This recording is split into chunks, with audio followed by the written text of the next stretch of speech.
Howdy YouTube, and welcome to this episode of Gunman. So today we're going to be doing a budget spray gun shootout. So we've got 3 guns we're going to be putting head to head, and hopefully we can give you guys some insight into which one would be the best gun for you guys to choose. So the 3 guns we're looking at is the MSDS Airgunsa AZ3. The next one is the Devilbiss FLG5, and the one after that is the ANI F160. The regulars to the channel will probably be familiar with a lot of these guns, and I'm sure a few people have bought these guns on my recommendations. Now, they're all around the same budget, so they're around 200 Aussie dollars, which I would say is pretty reasonable for a cheap gun. Look, I've found that you go much cheaper than these and they're not going to be very good quality at all.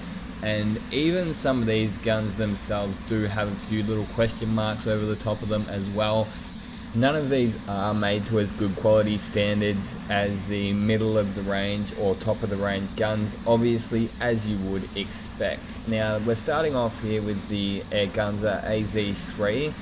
And look, I think that they're okay as a workshop primer gun. And as you can see here, look, they're competent.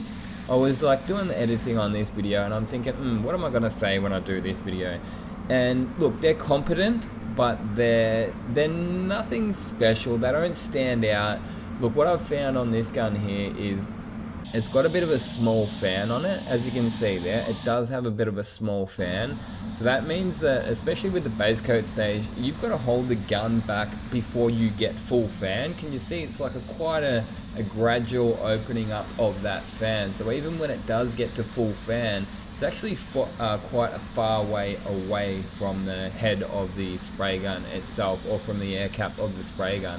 So that's what I've found a lot of the time with the really cheap spray guns. A lot of the time they've got those slightly smaller spray fans on them, and to sort of compensate for that, you've got to crank the pressure up but then hold the gun back a bit. Because you're holding the gun back a bit, like the fluid's going to drop in larger droplets. So to counteract that, you've got to crank the pressure up, and then what ends up happening is that you just end up going through a fair bit more paint. So at the end of the day, it's competent, but it's not standout. It's not the kind of gun that any serious painters, like daily painters, career sprayers, no one's really going to use this on a daily basis. At the end of the day, like, it would be, if you used one of these, it would be in your own boss's best interest to buy you a better spray gun, like something around the $500 mark, because he would end up saving that in paint. Now, as you can see there, it's more than capable of getting good results.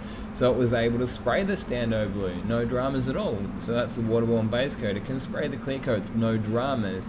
And in the right hands, yes, you'll be able to get some totally fine finishes with it. But it's really not standing out as, to me, something that any serious sprayers are going to want to use, especially on a daily basis. You might be able to use it, say, under your bonnets or something like that, maybe as like a wet on wet gun, or like a sealer gun, what they call in America sealer. But even then, it's just got that little bit of a smaller fan on it, so you probably would want something a little bit better even for your wet on wet, because especially when you're doing like those larger bonnets, you do want like a better coverage. And there you go, you can see that Airgunsa there, the second one in, it's got the smallest fan out of all of those 4. So I did throw the Bellaria in. The Bellaria isn't actually technically being reviewed in this video, but you can see as a bit of a baseline that the Bellaria's got the bigger fan than the Airgunsa, and it's actually pretty much on par with the ANI. So we'll be looking at the ANI after this, but now we're having a look at the FLG5. This has been a bit of a favorite of mine for quite some time, and look, to be fair, it's not one of the best guns out there. You know, it's probably not gonna wow any career sprayers. Look, they might be wowed by the price and say, hey, for the price, it's great. And it can do some very good quality finishes with it. Now, one thing I actually really do like about this gun is the operating pressures. So you can operate this thing right down at like 20 PSI and it will still spray really well. But then you can go all the way up to like say 35 or even 40 PSI if you want to get that like glassier finish out of your clear coat. But as I say, if you just want to get material on, just transfer is all you care about. Like if you just want to throw some primer on at low pressures, you want to get a bit of build on there, because you can actually get this gun in a 1.8. It's actually quite a nice gun for that. But again, you know, it's a handy helper gun to have. You know, this is probably more the kind of gun that you'd say, okay, you might use that for your sealer or your wet on wet. But again, you're probably not really going to want to use it as your main clear gun or your main base coat gun. Again, you may have noticed that it does actually have a slightly smaller fan than the Bellaria or even the ANI. So the thing that this really stands out with this is how well it would operate at home. So that gun, out of all of the 3 guns we're reviewing today, this would be the better one at home, because the ANI, which we're going to be having a look at next, that thing likes a lot of pressure. So that's more for a workshop, or at least a shop that's got like a decent sized compressor that can keep up with that high air demand. So as you can see there, it's definitely competent, and it's got a nice solid fan in it. That's another thing that I did actually find with the Airgunsa. It's like you can just slightly see a few imperfections in the fan. As I say, you can still even it out, and you can still get a nice even coat of paint on, but not the best fan. Whereas the Devilbiss FLG5 does actually have a bit more of an even fan. Now, talking about fans, this is the one that wins as far as the fan goes. It does have a nice big fan, so it's fast, so it'll pump a nice amount of fluid on, so you're not going to be doing as many passes as you have to with the Airgunsa or the FLG5. So as I say, like in a workshop environment, this is probably going to be the one that performs better out of the 3. But as I say, like I think I mentioned at the start, that there's some sort of quality issues with these guns here, probably more so than the other 2. And look, that's just from my experience, my personal experience. I've had quite a few of these guns over the years. I think about 2 of them have failed on me. So I might have had, say, 7 of them over the years of the, like, as the previous model, they were the black ones. And yeah, I have had a few fail on me. But as far as the other ones go, I've found that the Airgunsa, as much as the fans aren't perfect, they're a pretty damn indestructible gun. Like they really do hold up to a bit of a beating. They get thrown around the workshop and they just continue to spray that way. It's not perfect, but they will spray that way. So I've found the Airgunsa perfect as a workshop primer gun. But again, once you get to those large panels, even as a primer gun, it's not ideal. So yeah, but this gun here, they do have a nice large fan on them.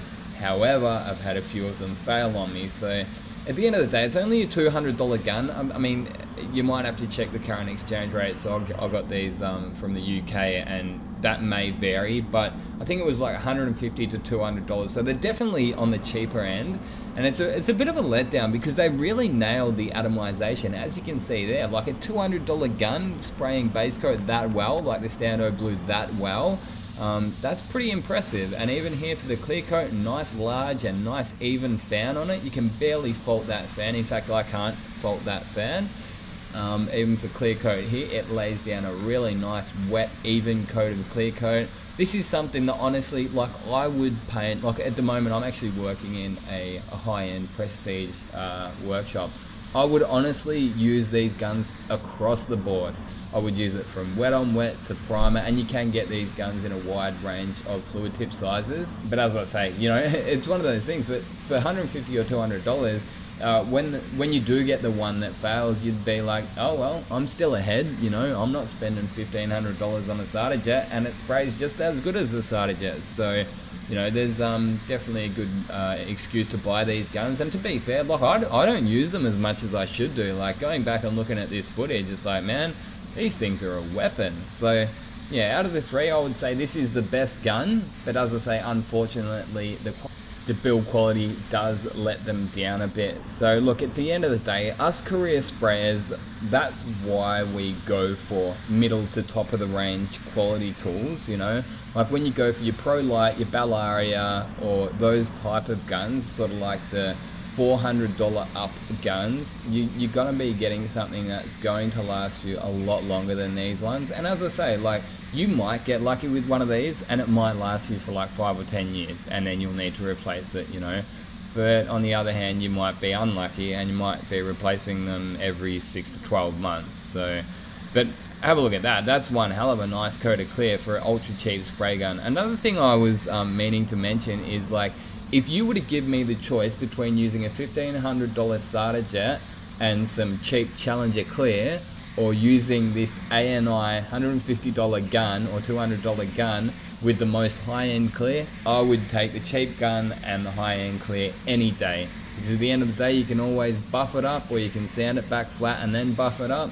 But yeah, the material that's left on the car is more important than what put it on there at the end of the day. So I would actually like to give a big shout out and thanks and hello to my buddy Ray from 3M there in Perth. He was actually the one that gave me the idea for this video. It was about 6 months ago now, because I was at the point there and I was like, oh man, my videos are getting a bit same.